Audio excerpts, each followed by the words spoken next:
Greetings, everybody, and welcome to episode 55 of the Sickcast, aka the Siblings and Cardboard podcast. I'm your host, Donnie, joined by my buddies / co-hosts, Noah and Thomas.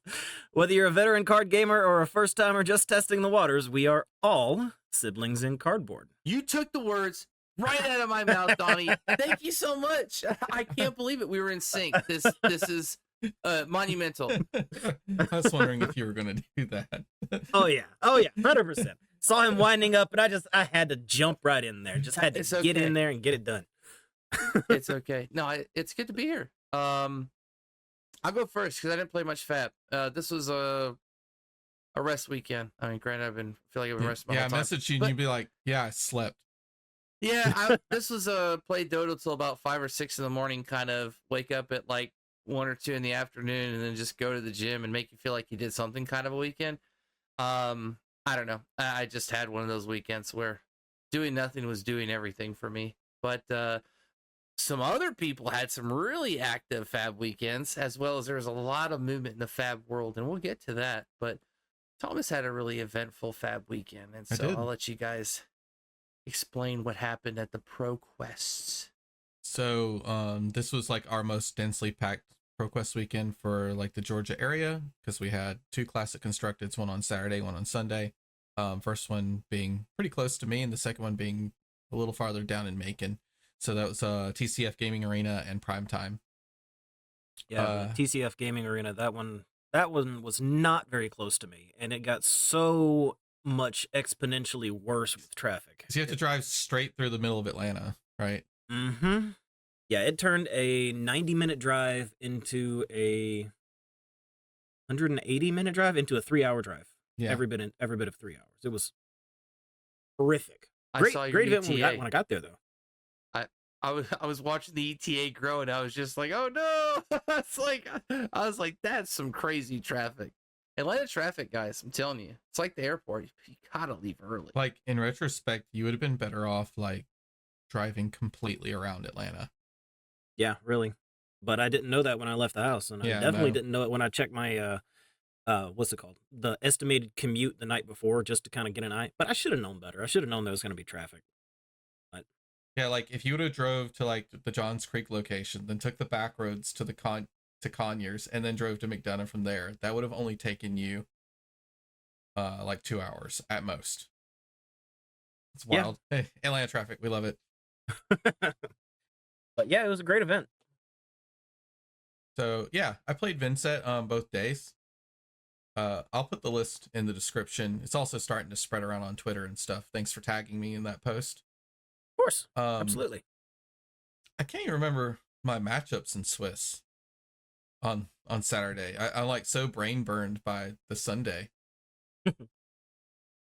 I'm trying to recall. I even thought about it earlier today so that I could talk about it, and just couldn't recall what my Swiss matchups. I just know that I got beat up by Will and thought I wasn't going to get top 4 because we didn't quite have enough to break the top 8. So thought I wasn't going to get top 4, but was the 4th anyway. And then faced off against final boss Andrew Lorenz on Florian, who he also beat me. He was my other loss in Swiss, and he beat me again, basically the same way. If you don't have a good way to burst through Florian's defenses, the ability to just like block for 9 and then swing for 5, it's like almost unbeatable. It just feels so strong. Yeah, it's kind of rough. I ran into Andrew in the last round, and that was a win and in for me because I had lost in the first round. I got beat up by Viserai. Second round, I also played against Willie B, and he had a run of bad luck in that game. He missed on every Azalea flip that he tried to hit blind, and he had to try to hit blind several times because my deck was just firing hot. Mm-hmm. I ended up getting that one. Then the third round, I played against a Dio, and that was also not a close game. But Karma came back and bit me hard in the Florian, the Andrew game, because that was embarrassing. I played that so poorly. I had no idea what I was doing. I learned a lesson, though. Never try to play at somebody else's pace. Always go at your own pace. Yeah. Slow yourself down. Think about what you're doing, because I made several mistakes, and I I realized it almost immediately. Like I shouldn't. Why did I write that? Why did I change that life total? I know I screwed that up. Slow yourselves down, people. Let Andrew Lorenz plays play your game. fast, and Yeah, he and I don't kind of play like that fast. infects you into wanting to play fast to match him. Yeah, it's not what I He should have does. done. He never puts But pressure on you. He's very patient. oh no, He's a great opponent. Oh yeah, no, he's Um, an he's- awesome guy. he's- Absolutely. But Super and he's patient. even admitted that he has a game plan. His game plan is to get you down to about 5, and then start blocking with 3 cards, and then pitching a blue to swing sword at you with 2 rune chants. And it's very efficient. Well, he ended the game over 25 life, so it was brutal. It was an absolute clobbering that I received. Total payback from the realm qualifier where he played Zen against my new, and it was the other way around. But what are you gonna do? So yeah, Lorenz ended up picking it up on Florian. So he got his invite to London. His cold foil was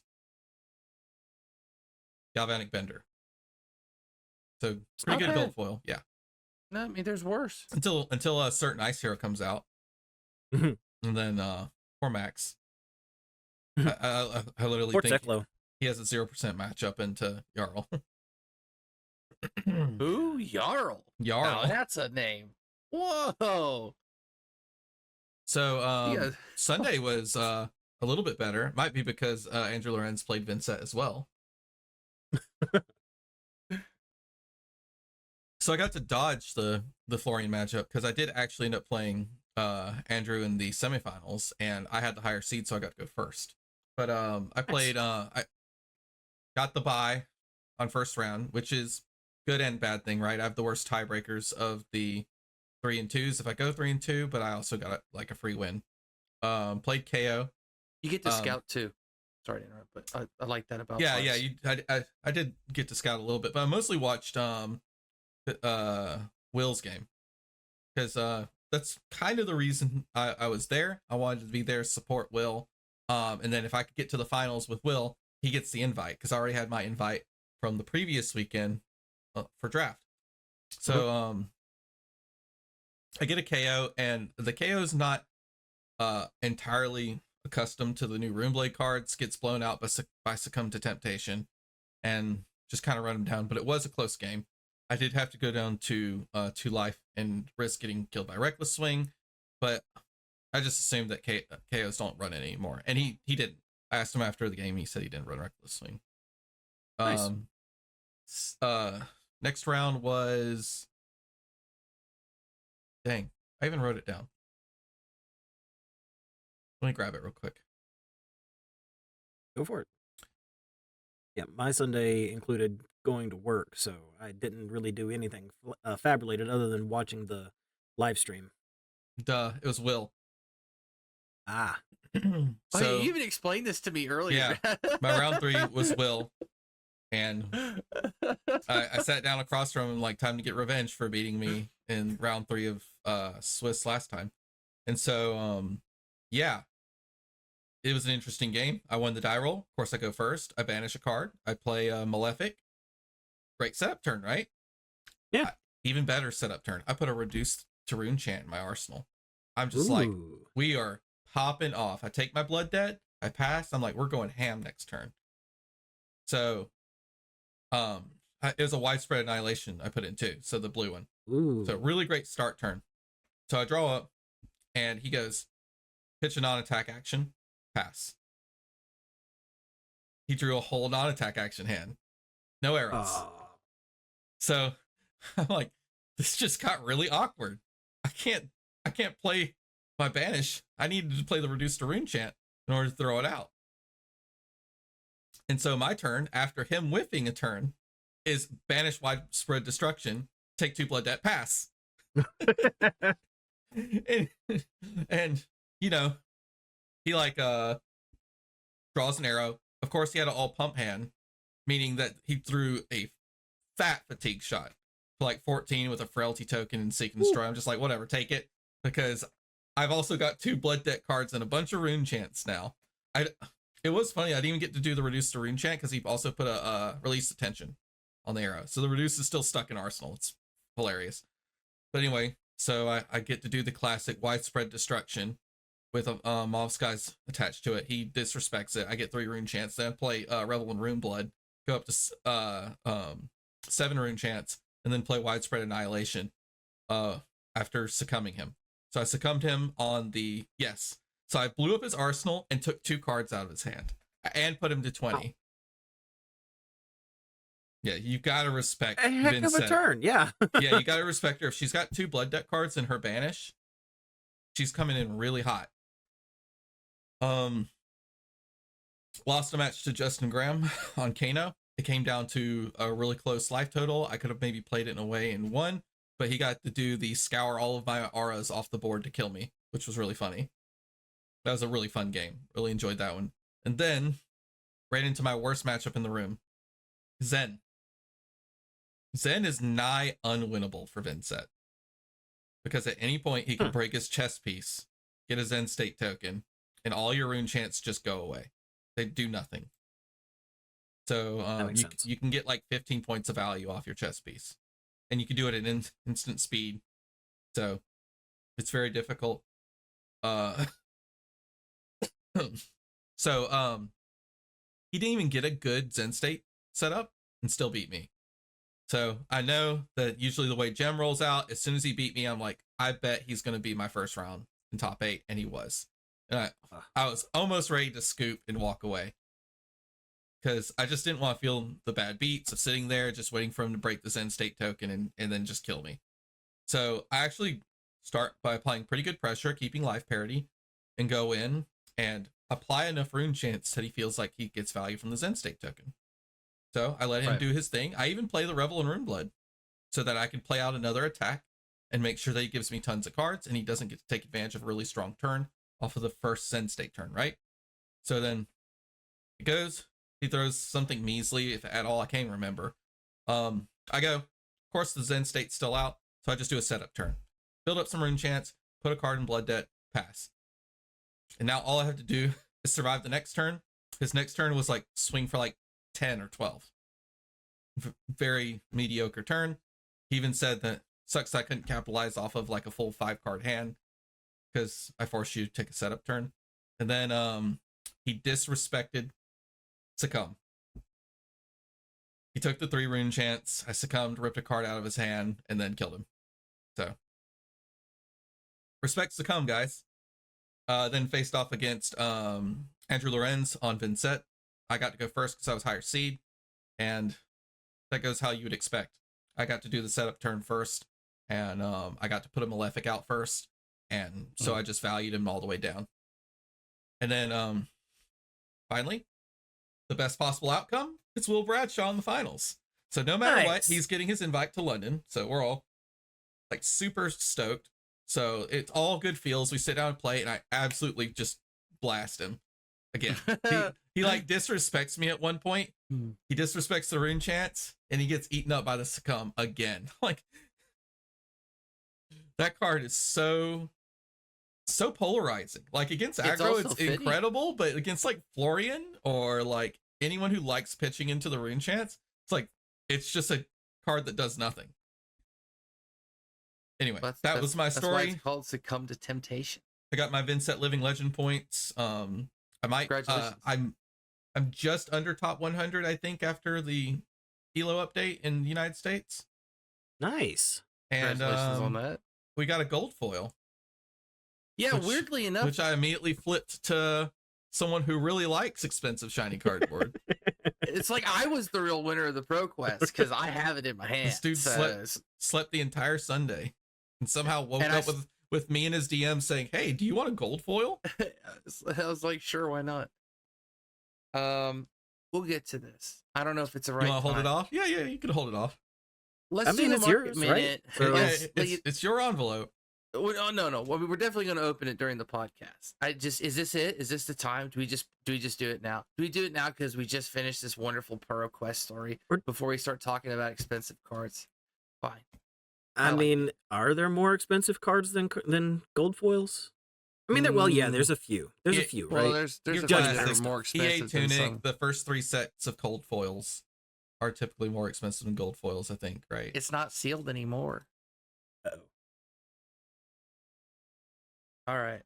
Drum Well, roll, please. Drum roll. I think I gotta open it that way, Yes. face down. You- if I'm not mistaken. You open the opening. If you're trying to like let the camera see it first, The camera's gonna the see it flap first. opens up with the camera looking at it. Yeah. Then Face the sticker Right, at like the camera. like that. No, Yeah. turn yep, around. yeah. Sticker at the Turn camera. around.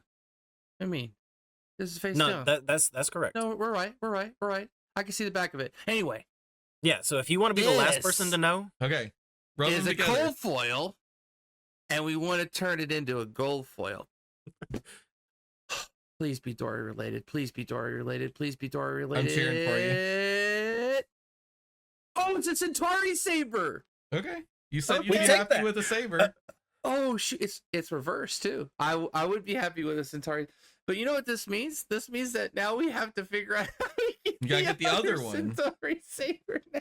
And then play Kasai or Bolton, right? No, you just play a Centauri Hot Streak Dory. It's real. Thank you, Josh. Oh, then you don't need the other one now. You're good to go. Oh, you're right. Hot. Whoa. And cold foil hot Dory's streak's back easy on to the get. Dory's back on the menu again. Who would have thought? What a sick card, though. Of all the cards that it could have been, I'm super happy that Dude, it there's- is a warrior weapon. Let me There's tell you. quite There's a few, lot of bad threadbare ones. tunics still in the pool. congratulations. This is sick. This is sick. This is definitely not now being sold. It's just gonna be coveted like a dragon. Would sit on a mountain of treasure. Speaking of dragons, good segue. Since all the dust cards are going up, wonder why. All the flame skill furnaces and tomes are going up, really wonder why. And all the ice cards are going up. Well, you guys mentioned Jarl. I can only assume it has something to do with that. I don't know what that guy It's got does. something to do with Skyrim, right? Yes. We're definitely going to Yes. Uprising too, right? Yes. I feel like they put Jarl in because they want to do a 3-hero limited, but they want to put a second ice hero out. So 2 draconic, 2 ice again. Oh man. That would be slick. Is it happening? Are we really going back to Volcor? Anyway, we could get right into the market minute. I mean, we could probably talk about cards. It would be easier to tell you what hasn't gone up than what has gone up. And that's actually how crazy it is. We're 2 weeks away from Worlds. Cards are probably going through the roof right now. But like not even the cards you'd think. Okay, so let's put it this way, guys. There's still some really expensive stuff. Obviously, grasps are still really high. Your plow unders, your fellings. I mean, those are $30 a piece. Grasp is $130. Arknight Shard has shot up to $400. People really like it. Yeah, Really? Holy. My What? Arknight Shard sold for $320, $345. That's when I knew things were really popping off. I was like, I was like, my Arknight Shard sold. I was like, things are getting weird. I have Ophidia is now one of the cheaper It doesn't even fables. match the trend on the. If you go to like the TCG player trend, the TCG player trend is like this sells for 250, Mm-hmm. and then you look, the lowest cost one is 387. Mm-hmm. Yeah, they've overnight. It feels like, I mean, not really overnight, but Viscera has seen huge popularity. So you're combating right now this insane meta where things feel open, and by open I mean you've got a good 5 or 6 heroes, but now you're also combating speculations, and so all the dust cards that are actually playable, Dust from the Crow Caverns being the biggest winner, have shot through the roof. They were all completely unusable, but everybody's speculating that Dromai is coming back. All your Marvel Dragons have doubled back up to $40 a pop. They are no longer at 20. Your Flame Scale Furnaces are now $60 to $65 rainbow foils.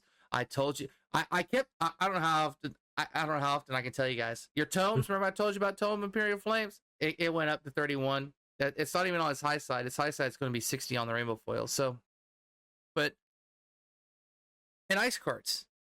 I told you guys about these ice cards. Now, granted, it was a little earlier than we thought. But let's just run through. Channel Lake Frigid alternate art. I'm going to start with that. Yes, we know it's an alternate art. Nobody really needs it. They sold out instantly at about $84 a piece. Instantly. And I mean, they somebody literally snapped them up. They were at the top side of $387. They have fallen back down to $222 in alternate art Channel Lake Frigid. So if you really want those cute looking Frigids, the one that has a little fox on it, which I want too. Good luck. It's not gonna be an easy one. Dude, people Blizzard are is now speculating. oh yeah, talk about speculating. Oh yeah. Blizzard's now a $7 card, which you know, we all knew Blizzard was gonna go back up. What else do I have? Oh, remember when Core Night Peak was $5? Now it's $30. Told you guys it was coming.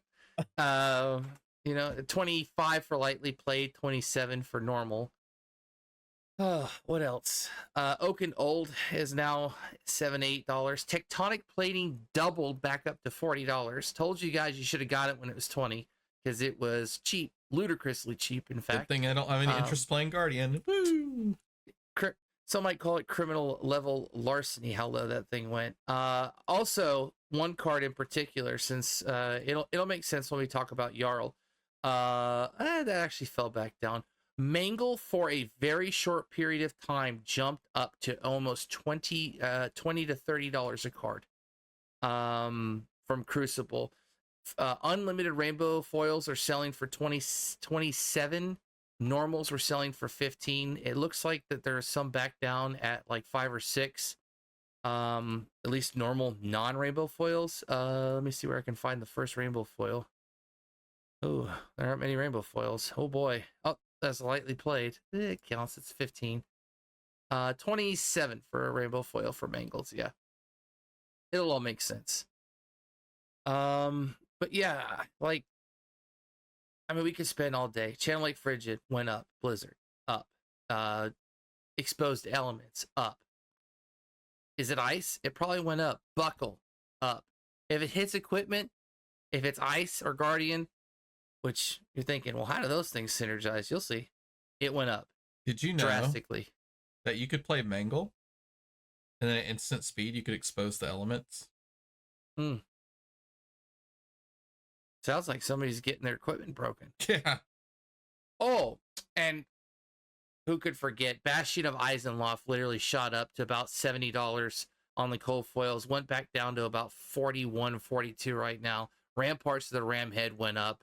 Everybody should have known this was going to happen the second. Yeah. Everybody should have known this was going to happen the second a Guardian came out that could have used it. We all knew it. It was only a matter of time. Okay, Rampart has to be speculation because the weapon that we'll get to it, but it looks like it's two-handed. So I don't know if this is going to be. I don't think they're going to give him a weapon. I think he's just going to be Titan's Fist. You can no, roll they're a definitely going weapon. going to give him a weapon. Jason Lay, however you say his name, on the interview said that his weapon is his favorite weapon in the game. Oh, okay. So 100% getting a weapon.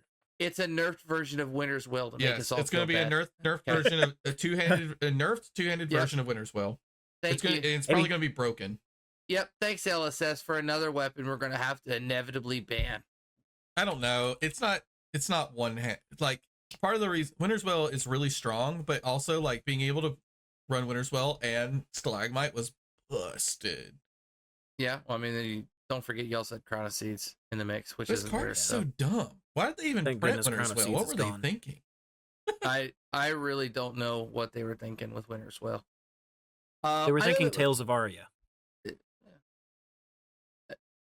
I know that was a little kind of all over the place, but like there were I could have probably picked about 25 cards for the market minute, and so to blanket it, let me tell you, Dust, the good ones, they went up. If you're late to the party on Tomes, Flame Scales, kind of wait for them to even out.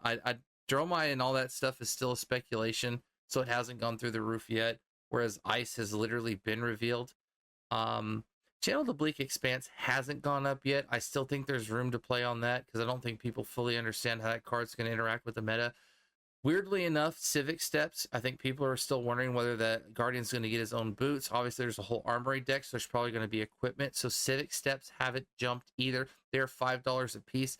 I actually suggest if you have any interest, you might want to pick up those Civic Steps, just a pair. They are from a very weird set, and so if those go back up to $15, $20, it's not like you can just go open up a pack of cards and get them. And so do yourself a favor on that at least. Don't get caught slipping at that. get your blizzards, your channel lakes, regular channel lake. I guess I should have pointed that out because we only did the alternate art. But channel lake frigid is oh like boy, 18 or channel lake 20, frigid right? is like $18-$20 a card. Yeah, man, they react so Wow. quick. Yeah, it's Fab doesn't sleep when it comes to the market when new things get announced. I think there's It a just little goes. bit of predatory pricing going on. Oh, 100%. There's always predatory pricing. Anytime it gets announced, two things happen instantaneously, simultaneously, in fact. TCG player gets bought out, and then everybody scrambles to eBay to try and figure out what's left on there. And it's like that, like clockwork. And then they both get like kind of crunched down into one number on a top side, and then they slowly go back down until there's any type of movement with like the hero that wins or new cards hype it back up. And so you guys have to catch it when it falls back down before it comes back up on the spike, just to get the cards at a decent price. There are some things that probably will not go back down though, ever as close to the floor that they were before. And so if you can get your $10, $8 channel like frigids, I would actually do that. Just have them. There's no reason. Don't pay $18 for them though. The alternate arts are a complete waste right now. That was predatory because nobody needed 22 copies of alternate art channel like frigids. Trust me. Just like I thought about buying 22 civic steps, nobody actually needs 22 civic steps. I promise. Or maybe you do. Maybe you got 22 different Guardian decks. You just like, I'm tired of moving my civic steps over. I mean, it's playable in commoner, right? No, it's a yeah, it is. Never mind. I was gonna say no, it's a rare. You can play rares in commoner. Dietic Carapace is up to $80 on a rainbow foil. Yeah, I know. Wow. And I've finally sold out of rainbow foils. I still got some EAs though. I'm giving deals. Don't worry. I'll beat TCG any day of the week. But just in terms of meta things, your Rune Blade equipment is still very high. Your Poison Wells are 15. Your Plow Unders and Fellings, like I said, are 30. Your Swarming Gloomveils are 30. So if these are decks you guys are trying to bring to Worlds, the closer it gets, the more it's gonna probably steep, like kind of increase as people fine tune and try and figure out what they want to buy. Also, if you're late to the mech party, I feel bad. Heists are back up to 30. Twin drives are over 45. It's just that type of a game. I sold completely out of 20 Pulse Wave Harpoons in one weekend. I couldn't actually believe it. They were up to like $15 or $20 a card again. And so I think they're back down to 13 or 14. But it's just such a wacky market. It's a roller coaster. It really is. At any given day, your card could be $50 and then the next day it's down to 20. So it is a very weird game driven by a lot of factors. Weakest links are the cheapest. I've seen them right now at 58. I would pick those up if I know that's the cheapest. I know that sounds crazy, but 55 to 58 is actually pretty cheap. Warmonger's at 73. There's one. Oh, I'm sorry. That is kind of says near mint, but there's pictures.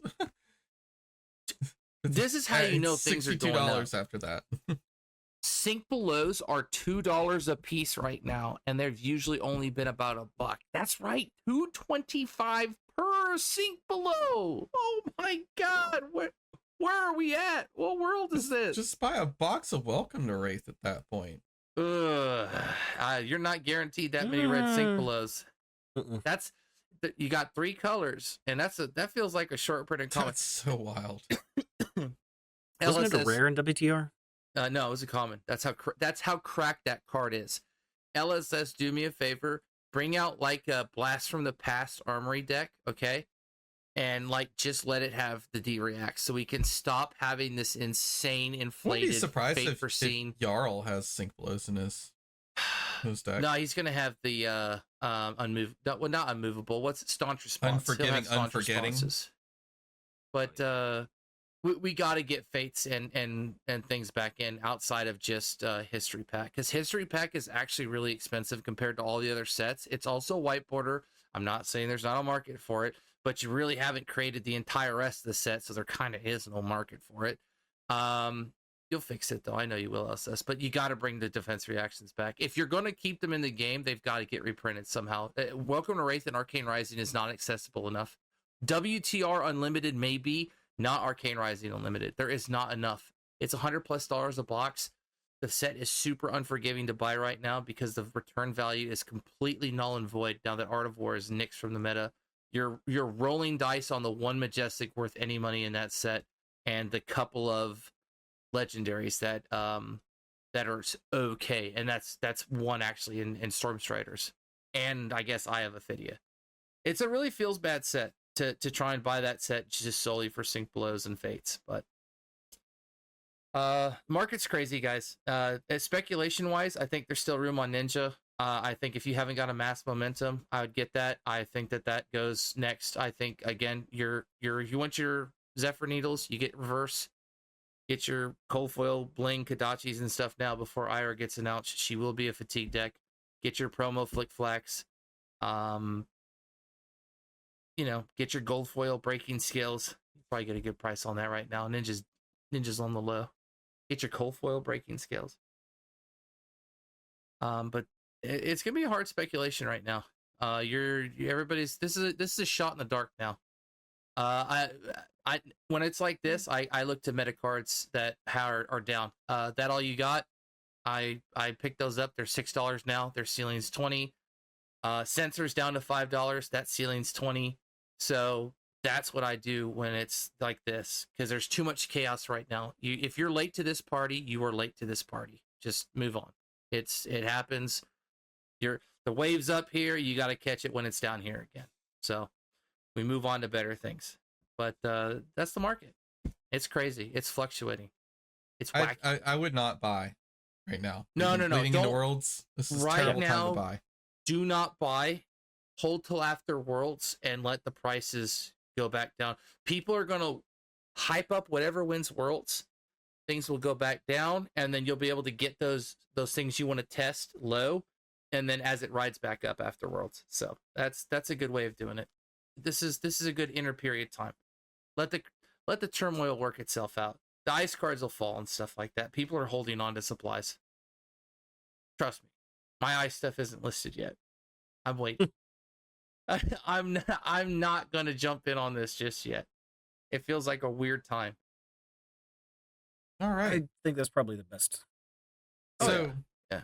So Proquest meta continues to be about the same, right? Yeah, from Seems Enigma to and be then Aurora. mostly dominated by Enigma and Aurora, and then kind of your other Rune Blades are picking up some of the slack at the end. New's still doing okay. And wins. So- Not bad. Are 15 for Viscera, right? Are white-haired girls OP? Is that like, are we in the white-haired girl meta? Does Enigma have white hair too? Yeah. Oh. So you got Enigma and Aurora, white hair sisters, crushing Proquest. They're taking down like almost 30% of the Proquests on their own. Aurora has only really had an opportunity to get points through Proquests at the moment, right? Yes. Did she win like Oh a wait, battle no, there was a battle hardened, I think. But she's already sitting at 210 living legend points, which is That's quite a bit pretty impressive. yeah. Well, I think it makes sense though, right? Considering that you got like opposite ends of, well, I mean, there's a mid-range Aurora deck, but to me, Aurora is beat you before you set up. Enigma is methodically beat you even when you set up. And so I feel like you're playing on opposite ends, where I think Enigma can outlast most of the Runeblade decks, even with a lot of the rune chance. She just has the ward and the board state to kind of, I mean, obviously it works because Viscera and Vincent aren't completely dominating it, and Enigma seems to still be picking up wins. Or it just could be the weird gem matchups. I don't know. But I just feel like Aurora gets to play really fast. I mean, personally speaking, you've played Vincent. I don't know how that differs from Viscera, but is Aurora a matchup that literally can race you down before you get to do what you want to do? Yeah, Aurora's really good. She's got some anti-fatigue strategies built in with how Arc Lightning and Flicker Wisp works. So I think she's just a really solid deck. She's an aggro deck that's hard to fatigue. And she's got Runeblade armor. Runeblade armor, good.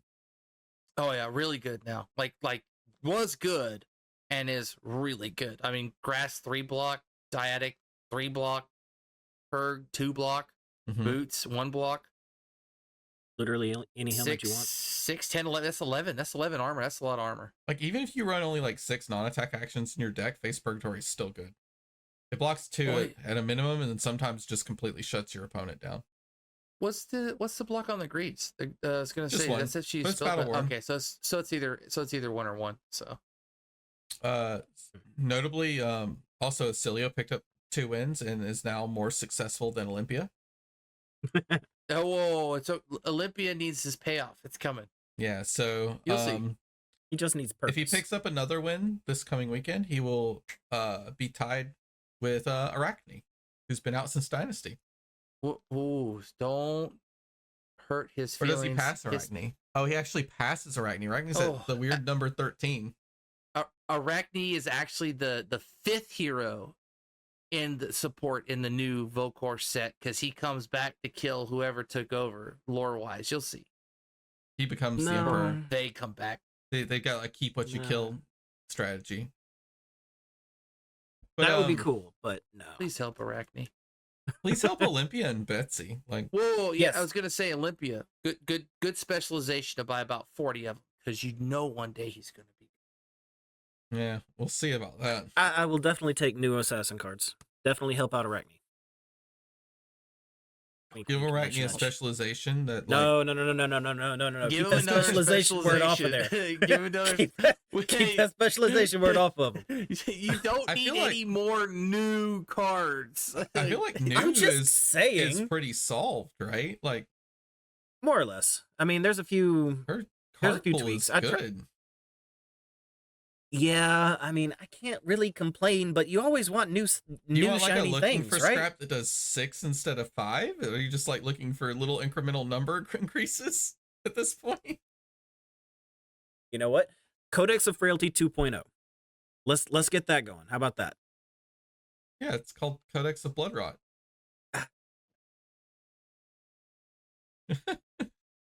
Something else that gets a card back from the graveyard. I've got ideas, but I'm not gonna spoil them here. Right. So they're in the pipeline at LSS. The meta is fairly diverse if you kind of ignore the fact that Enigma and Aurora are so dominant. Even you don't have to ignore the Rune Blades. You just cut the top 2 heroes, and the meta looks pretty good. I think that just shows that. Okay, out of the top 5 heroes, how many classes are represented?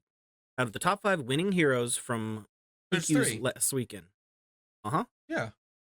There's the Illusionist, there's Runeblade, and then new, the Assassin. Is Azalea right behind that? I would like to see the number of Runeblade people entering Proquest, because that's something to consider as well, right?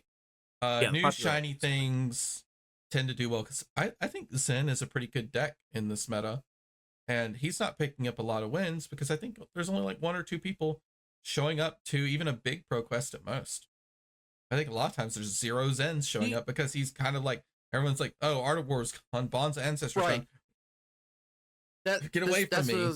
That's what I was about to say. Do you think that it's more that people spend too much time, not saying it's a bad thing, riding sort of the hype wave and like, oh, that's the top deck, that's the one in the spotlight, I've got to play that, rather than trying to find the foundational heroes that still have really good play into the field, because it's more readily solved. And I don't mean solved as in it's solved as the best deck. Solved as in it's a little lazy. There's less to do. It's already kind of out there, and you just get to pick it up and adapt it to your play style rather than have to like, oh, I've got to grind my games out as Zen.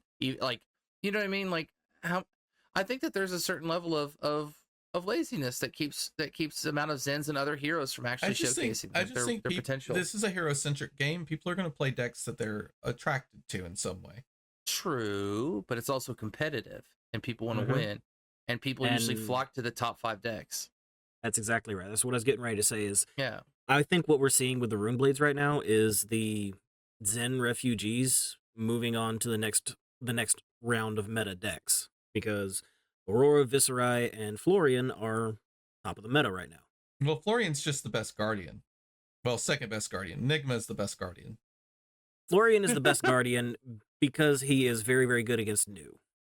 I mean, Enigma's the best Guardian. She gets like to block with her whole hand and then hammer for 8 off of a tunic counter. It's crazy. Yeah, no. Enigma definitely has some of the best value intrinsically built in on a board state we've seen since Dromai, but actually even better because you don't even need one card to play I a can't red. wait to see how that matchup goes between Dromai and Aurora, or Dromai and Enigma. That's Oh man, probably going to be pretty good. old Dromai versus Enigma. I don't know. That'd be kind of crazy. New Dromai, who knows? Who knows what kind of crazy stuff we're getting, or not crazy stuff. If we get a new Dromai. If we get a new Dromai, that's right. Hold on, everybody. Don't go crazy just yet. I know Tomotai is almost back up to like $180, but just calm down. That minute moves quick. Man, I think it's pretty interesting. We haven't seen any more Prisms picking up wins because when Enigma's good, Prism gets better. Prism is very strong into Enigma. I thought that was the other way around, that Enigma was good into Prism. I think current Prism is pretty good into Enigma because it's just like you just keep throwing the heralds and they're super overrate over and over again. And current Enigmas aren't running too many poppers, if any. Like it's very low number. It's like maybe Command and Conquer. Because they're being because right now they're playing super greedy with like Phantasmaclasms and Miraging Metamorphs and stuff. So, doesn't Enigma just fatigue? I don't think so. I think the angels are just too much. Because it's we talk about like board states, right? Like you get to a point where you're throwing 7 and then like you're doing the Ravage's Angel for 4 and 2 arcane and then another 7. Enigma can't ever build up a board state. CYB doesn't have a chance to even play because you're letting hits come through to gain life, and Prism's just going, yep, I will take the angel out of my deck and just leave it on the board. Giving Prism hits isn't necessarily what you want to do. So it's kind of a counterintuitive gameplay to like take the life to heal it back with. Like let's say that you have to take a hit so you can play your CYB and you gain 6 life, but Prism just got 4+ points of value off of that hit. So that life gain didn't really mean very much because these angels are going to just push you in. I don't know. We need somebody that's a illusionist expert. If you're an illusionist expert and you know, comments. This is a complex meta. It might not even be that it's like an illusionist expert thing. It might be like Prism just can't beat Aurora. Or I'm pretty sure she probably has a pretty tough time into Florian.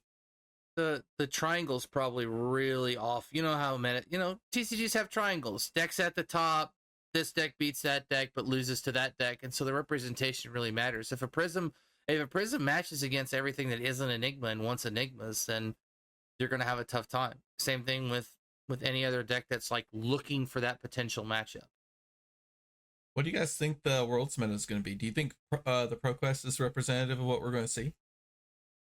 I think so. So for the most part, but I think true to Worlds fashion, a deck that is not highly represented in the top 5 will be the one that wins Worlds. Because I always feel like there are teams that are cooking beyond belief and cooking good, like real good spaghetti that's been there for, that's homemade sauce type cooking. And they're not going to show any of it until Worlds. And in fact, there's a mathematically solved game plan, and they're just like, just give me that deck. And if it's beating Enigma, but not ceding enough tempo to the other top decks, then you're just in. And like, there's probably somebody who's got something cooking. To hear everybody online talk about it, it's going to be Dio. I mean, Dio is going to be the meta. The problem is, if Dio is very prevalent in the meta, Dio is very prevalent in the meta, then that's when the Warmongers get heavier, the Dense Blue Mists are on all the Mystic decks for sure, and This Round's on Me goes into everybody's deck. And even though she will be statistically the strongest aggro deck, she's vulnerable to these like disruptive turns that shut her down for 1 to 2 turns. But what if that's the psyop? And so I've been using this word, I love it. Yeah. What if that's the psyop where you make Dio the front running deck so people have to plan for it and then nobody plays it? 12 cards of their sideboard trying to hedge against it, and then they never even see Dio. Right. And so their sideboard is just garbage. Exactly. And now your Enigma matchup versus something just got worse because you're like, I don't want to lose to Dio. You have these Troms that like it's part of your blue base, so it's just in there. It's a blue do nothing. You can't even play it to get it out of your deck because you're up against a Florian who goes, All right, well, I guess I'll just germinate for 12. I don't know. This meta is chaotically open, and not open in a sort of value centric way, open in a combo driven mid range way. It's a different meta than we're seeing after heavy hitters, where everything went value and went I to think like there's dual this wielding nice and all sorts heavy of. hitters was 2 value. Right, Part the misfill was 2 combo. right. And I feel like we're actually Hmm. with a small problem with Enigma, I think. We're in a good spot. So are we getting closer to the small incremental points of value over the course of a game coming out to win? Are we getting I think closer to I these think we're getting core back flesh closer. and blood values? I think we're getting back closer to 9-turn games. That's where heavy hitters was, and it was pretty good, but it was a little bit too value oriented. But now that we have like New and Aurora and Viscerai as part of the game, you can't just pure value, because pure value gets beaten by things like Viscerai. When he plays Mordred Tide, value doesn't mean anything anymore. He's going Right, to Yeah. yeah. They break the value ceiling. 3 Like, you don't Malefics get and he plays yeah. Mordred Tide, the value's gone out the window. You're not outvaluing him anymore. Nope. So yeah, no, I think that's a good way of putting it. I still think this is quite open. And again, I'll still hold to it. The deck that is top represented in 1 through 5 does not necessarily have to be the one that wins Worlds. They will be heavily represented. There will be plenty of Viscerai. There will be plenty of Vincent, tons of Aurora, tons of Enigma. You know, you'll have your specialists, but I think that there will be a completely different deck that wins Worlds. My current Maybe by prediction surprise. for finals is Viscerai versus Enigma. That's my What current kind of prediction. Viscerai? Aggro, for sure. Turtle Burst doesn't exist at the moment. And OTK also doesn't exist at the moment. So it'll like, Okay, so is that what we're doing? Are we gonna make way too early predictions for it's Worlds? not way too early. It's only 2 weeks away. We only have like 2 podcasts, if that, to True. really like weigh in. And- I'm just saying, with and we my can have current another knowledge tier right list. now, I Yeah. think Viscerai is now so consistent, and he's got good disruption with Snuff Out and Succumb to Temptation, that he'll win out over things like Aurora, because you'll rip a card or 2 out of Aurora's hand and you'll just have better value than she does. And I think he has a decent game into Enigma, because he can pressure with the rune chance, prevent board states, and he can hit hard enough that Enigma can't just fatigue him. And then Enigma, just great. Good deck. What? Does everything. Why is Viscerai the front runner on that, not Vincent? Even though they're not necessarily. I'm not gonna say they're fundamentally the same deck. I'm just there. Why does Vincent use those cards and those on hits worse than Viscerai? Vincent takes some gambling. She can have consistency problems. You also have the problem of your best aggro weapon costs you a life to play. And you can get into game states where you just can't win. Like, you don't draw non-attack actions to make rune chants. You get stuck with 3 and 4 rune gates in your banish. You're just taking blood debt, and you feel like if you don't apply pressure, you're just going to lose. So you use the couple rune chants you have to apply pressure, and meanwhile you still have that 3 rune chant, 4 rune chant, rune gate card just sitting there killing you. But So consistency is the short answer. no one can rip Well, a hand apart except for yeah. New, like Vincent can. And I would probably expect 1 new in the top 8, but in this meta, I don't see New winning. She needs to prey on the Auroras. I think she needs to tweak to beat Aurora and Viscerai, because I think you're going to have a rough time into Florian and Enigma. Yeah, definitely agree with that. I mean, she preys on just about everything else in the meta, but the rune blades are hard, and Enigma is rough. So it's not a great meta for my girl right now. I don't think it's terrible either, other than I know dealing I with keep the saying Enigma and this. the Florian. I know I keep saying this, and I know other people keep winning, and I did technically top 8 on Saturday, so it's not like things are like all doom and gloom. I'm just saying that she's got some bad She's matchups Mm-hmm. to replace Zen and that really good matchup. So it's we're still figuring it out, I guess. she's But I'd be surprised if New wins Worlds. Um, Prediction for the finals: definitely an Enigma, but I wouldn't be surprised if Kano is the other one. If we see a little bit more wizard floating around. I think Kino is good, but I think he relies way more on luck than he used to. Yeah, I mean we don't know. We don't you know don't what have the Kano's pitch deck plan right now, so yeah. Yeah, 8 games and you gotta be lucky in all of them. Mm. Also, draft is a thing. That's a problem. Yeah, and it's a little bit of a meme, but Kano players are like notoriously bad at draft, right? You've got a couple, but like it's kind of funny because they play a different game. They like if you only play Kano, you actually have no idea how normal Flesh and Blood works. Apparently. At least there's 2 wizards in this draft set. That's true. Yeah, so they can just draft Acilio and be fine, right? Yeah, if they draw the shock on the last turn so that you can do the Kano thing. I don't know.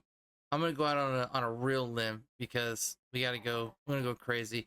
Let's go Acilio v Kano finals. Yep. I want it to. It's not impossible. Anything is possible. We'll figure it out. I mean, that's a hot take. That's a real hot take. That's spicy, bro. Just hear it here. There's Acilio is one of those decks that probably has some weird. We're going for the Yu-Gi-Oh effect here again. Acilio is a deck that can get out of control given enough cards, okay? And it's also probably one of the hardest to solve decks in terms of ceiling, okay? I'm about to draw an Acilio hand. Electrostatic Discharge, Sigil of Lightning, Sigil of Brilliance, and Fry. Sweet. I'm dead. Mhm. I just died because I have 0 block in my hand. Discard You don't Sigil Lightning, draw a card. 3 block. If You do have to block. kill your opponent in one go. There's no block needed. If anybody can cook it up, it's a wizard. If anybody can win out of the blue, it's a wizard. And Kano, I could do it this way. Kano or Acilio will be in the finals. But I don't want it to be Enigma, just for the sake that I think it's always Enigma. And so no. I'm sticking with it. Acilio v Kano. Somebody out there, please solve Acilio. Like, perfectly solve it. Okay. I think some of the best limited players in the world are going to be on Enigma and Viscerai. That's why I think they'll be the ones in top 8. And Aurora. Yeah, Enigma, Viscerai, Aurora, gonna be top 3. I wouldn't be surprised if there's like maybe 5 Acilios in entire Worlds. Well, If there's any. There's a couple. I want to pick Dory, but like that's just crazy. I can't say that. But if there, but like, because I just know it's not true. Okay, and I don't. Yeah, I like Warriors. If you see a Warrior, it's gonna be Bolton. Bolton doesn't scratch my itch. All right, so here's a question. What heroes do not show up to Worlds? What heroes are excluded from the meta? Correct. Like there's nobody plays. There's always going to be one Arachne. There won't be any Bravo. You think so? Bravo won a Proquest. Yeah, but Bravo can't play in this meta. He won a Proquest. Dory won a Proquest, and I still don't think there are going to be any. That's not true. That's not true, because here's what's going to happen. Josh is going to say which warrior and flip a coin and get Dory. As much as I love Riptide, I feel like if you show up to Worlds with Riptide, you are punting. I wouldn't be surprised if there were no Riptide. Max, Arachne, Teklo, Max will be show played. up. Really? Yeah. You think? Max is always this dark horse that could get into the top 8 and win with Mechanoid. There will be a couple people playing Max, especially since he got Fast and Furious from the Dash.io deck. Fast and Furious is just a straight up humongous upgrade to the deck. How many players are at Worlds? Do we know? Usually, deck wise, number Probably wise? about 400. Somewhere in that neighborhood, right? There's always one of everything, right? Because specialists play what specialists want to That's play. not true. I think the main I think person. the I only think zero is going That's to a be huge Arachne. prize pool. it wouldn't.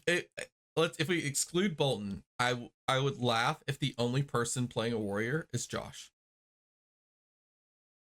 I'd And love it wouldn't surprise me. Every Nah, warrior there's in the gonna be world, there's gonna be others. every warrior in the world would give him the energy right now, like a spirit bomb. We'd will that warrior to top 8. He dodged all the enigmas on Dawnblade Dory somehow, and we'd wheelhouse him over there. Count your blessings. what that does Dory probably wouldn't even be do? too hard. Like Dory's like only like disruption is a command and conquer that you get that you just don't block Whoa. and you don't get command and conquered. You don't run that card for that reason, because there's no point to running that card. But Dory can play around Warmongers, maybe even actually play it. Dory also beats Count Your Blessings if that's your go-to, because she's just going to rack up those counters. Counters hurt. Counters are Okay. on hits. All right, for the audio or audio only listeners, you're gonna have to go back and watch the YouTube video, just to see Thomas's face right now. Just go back and Look. watch the YouTube video and see the incredulous look that There's- Thomas is giving to Noah right now. There's a Thinking world. that you're going to actually build up counters against a CYB deck is Yeah. like You're not going to block every turn. You're going to take that damage. Now, nobody says you're not going to lay your hand down over and over again. you want me to block the simulate counters you, out. you want me to simulate it? You're going to swing your Dawn Blade and they're going to unmovable from Arsenal and then gain 15 life. But if they only unmovable, we can get over that. That's only 8. Yeah, if you happen to have like stuff that doesn't rely on reprise. Well, Unsheathed is a hell of a card. You know, it's kind of a moot point because all the enigmas are going to be winning anyway, so it's going to Right. be fairly easy to dodge. Yeah, you're not.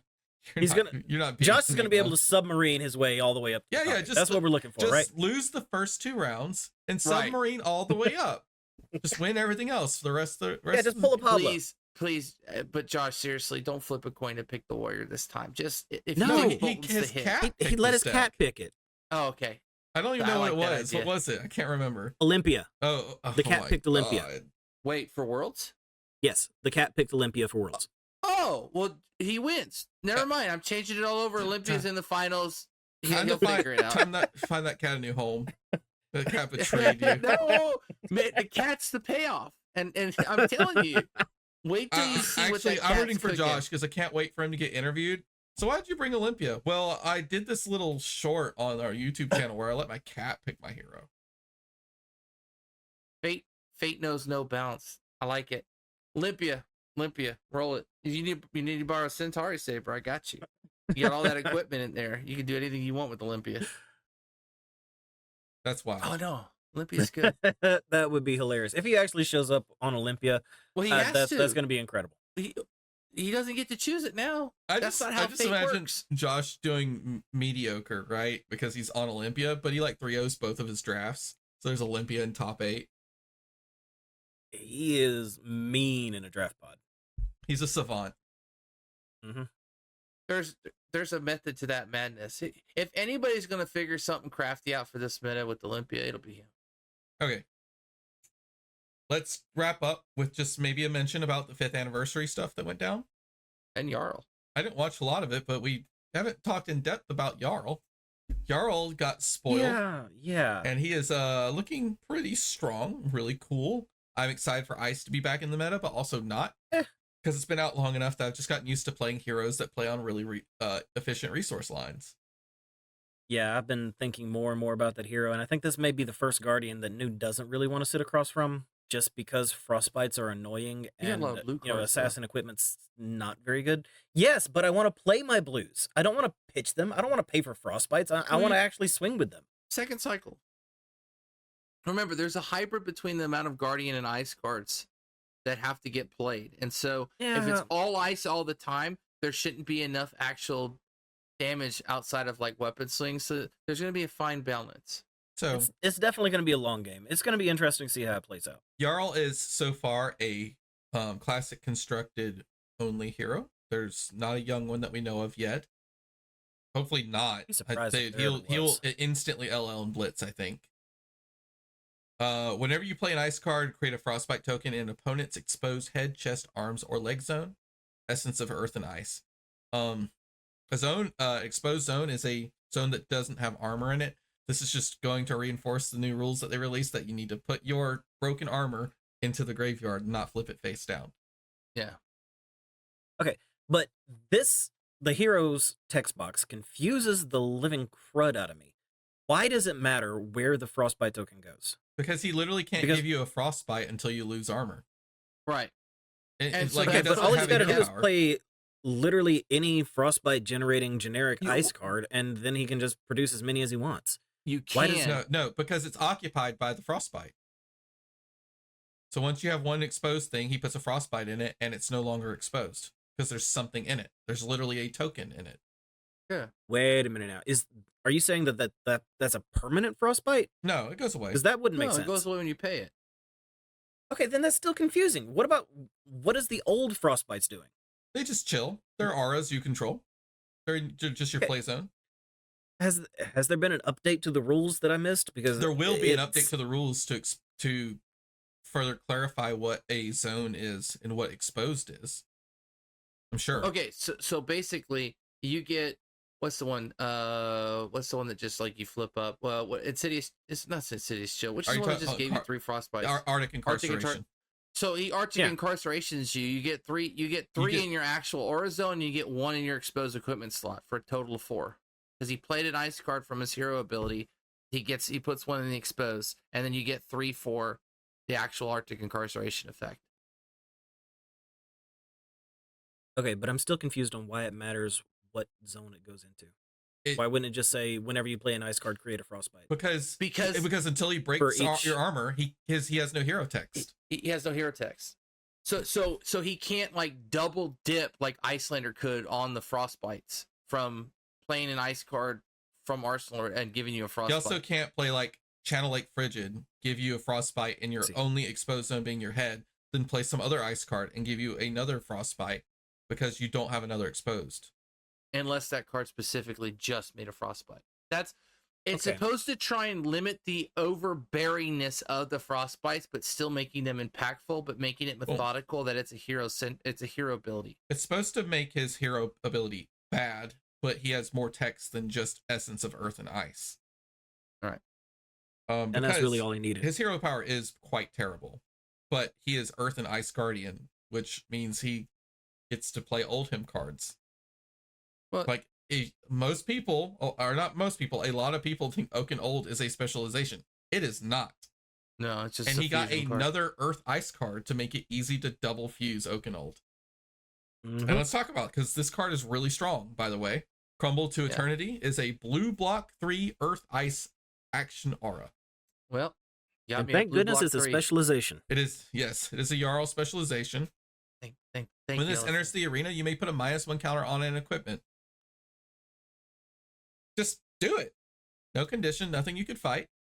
Mm-hmm. At the beginning of your action phase, destroy this. Then your next attack this turn gets Dominate. Man, this is such a back-breaking turn 0 play. Busted. I mean, that card is going to single-handedly push Temper equipment out of the game. I mean, it hurts against Battle-worn equipment too, because his other specialization says Unforgetting Unforgiving, red, block 4, block Guardian, block card. Jarl specialization. With this defense, if the attacking hero controls an equipment with a -1 counter, you may search your deck for a Mangle card, banish it, then shuffle, and you may play it during your next action phase. So you crumble to Eternity, and then you block with Unforgetting Unforgiving, and then you Mangle, Dominate for 8, destroying the thing you put a -1 counter on. As long as it crushes, right? Remember when I said they needed to add equipment hate to the game? Called it. This is the equipment hate hero. This is. I wonder if this is almost a knee jerk. Man, I mean, it would be hard for it to be a knee jerk, considering I'm assuming you're talking about in response to Traverse the Universe and the Mystic Heroes, right? Yes. So, if it had, I don't know. I wonder if they had this in the tank, but there's such a big we really hate these Tiger Boots. We really hate Traverse. Like, we got you. We're going to make these decks that rely on comboing off their equipment once a game really have to think about their game plan if there are a bunch of Jarls running around. Now, I don't think knee jerk is the right reaction, but it definitely feels like a calculated move after heavy hitters, and then every set, pumping the meta full of huge equipment throughout this whole year, and then at the end of the year, we're getting this equipment hating hero. And it's more of a calculated move. I don't see it being a knee jerk reaction. They knew what they were doing with Jarl. All right. His final card, or I guess this is just any Ice Heroes card, is Channel Mount Eisen. Another 0 block 3 Ice Action Aura. Go again at the start of each hero's turn. They lose life equal to the number of frostbites in their equipment zones. And then it has Channel Ice. You have to have a pitch card, send it to the bottom to keep it out, and it gets a flow counter on it. Notably, this card is hilarious in the Jarl mirror, because they will give each other frostbites, and they will both lose life based off each other's Channel Mount Eisens. I think this card's terrible. I don't think you'd ever run this. Maybe anti-fatigue. Maybe. It is interesting that it's loss of life. It's not preventable damage. But the fact that the frostbites have to be in the equipment zones, and you're going to do maybe 3 damage with it. I don't know. It is a blue block 3, so pretty low cost of entry to put it into a deck. But I'm not a big fan.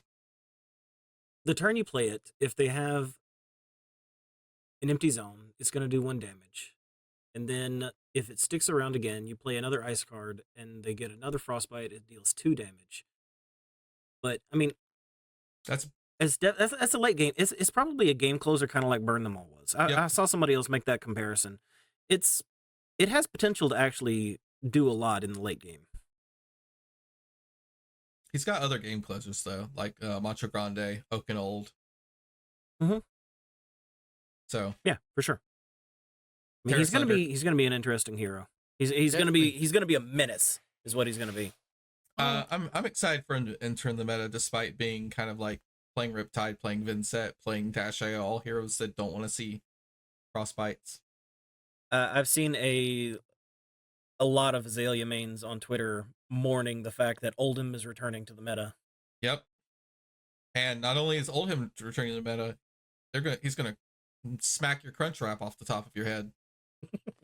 So that piece of armor is gone. And like, dude, I bet there's gonna be so many tunics that don't even get a single usage before they get destroyed. It's gonna be a tough one to figure out how to kind of navigate around that.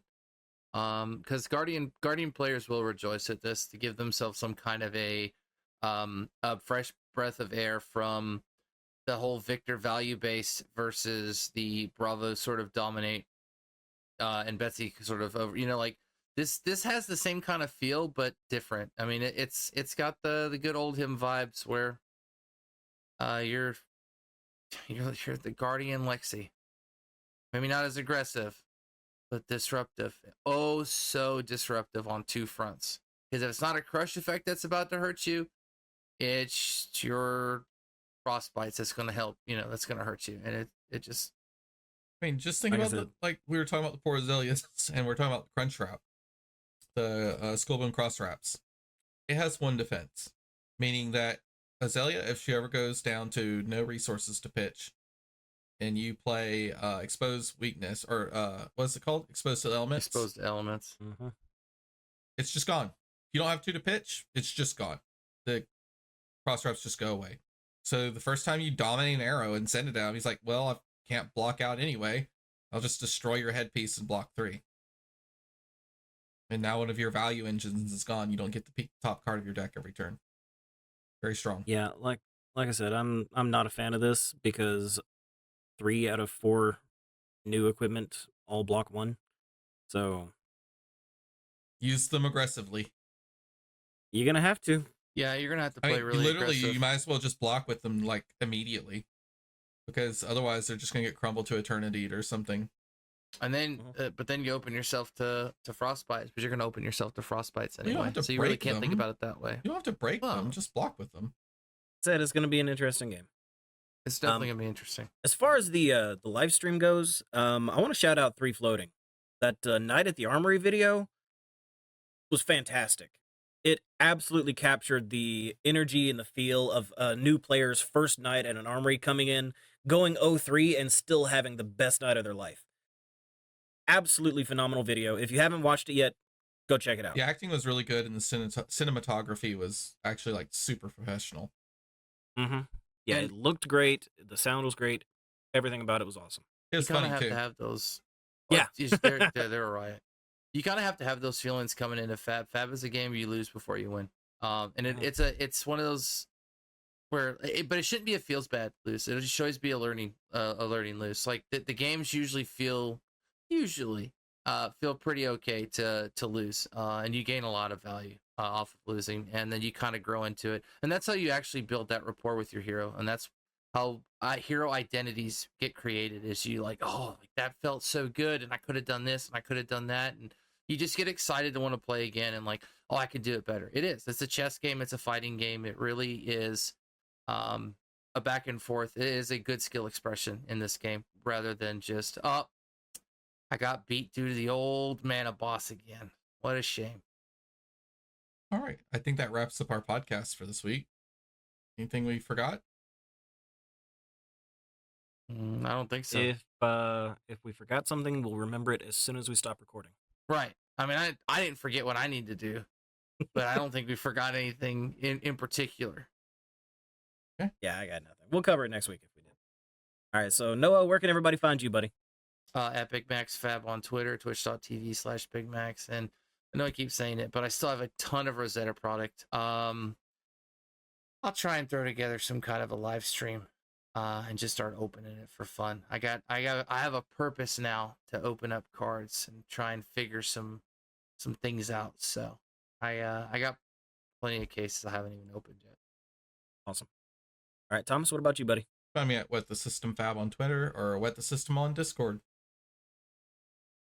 And I am Draco Hominus 87 everywhere social media is sold, mostly Twitter, mostly Discord, in the Cult of New, or just randomly floating around in one of our local shops, Discords. That's really the easiest place to find me is in, I'll go ahead and shout them out, the Level Up Games Discord. If you're a Georgia local, join Level Up Games Discord and, hang out with all 3 of us and most of the other crew.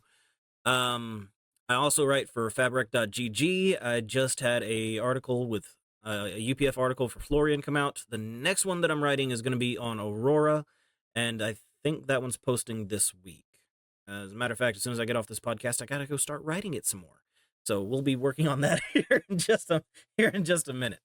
Anything else, guys? Nope, I'm good. You can catch these hands opening packs every day on our channel. Oh yeah, that right too. Back there, every day there's a pack crack. It'll be different things. I'm doing a box of Rosetta. I'll flop it around. I'll do some random stuff, but you never know what you're gonna find. But you will find these hands. I promise. Sounds good. All right, thanks for joining us, everybody. We hope you enjoyed catching up with us this week, and if you did, subscribe or follow depending on where you found us to catch us again next time. Until then, take care of yourself, and remember, we are all siblings in cardboard. You'll also always find these hands taking my pummeled card and putting it in the graveyard, and you'll always also find me plowing in my own arsenal. I promise. Just do it. Your hands should be doing it for you.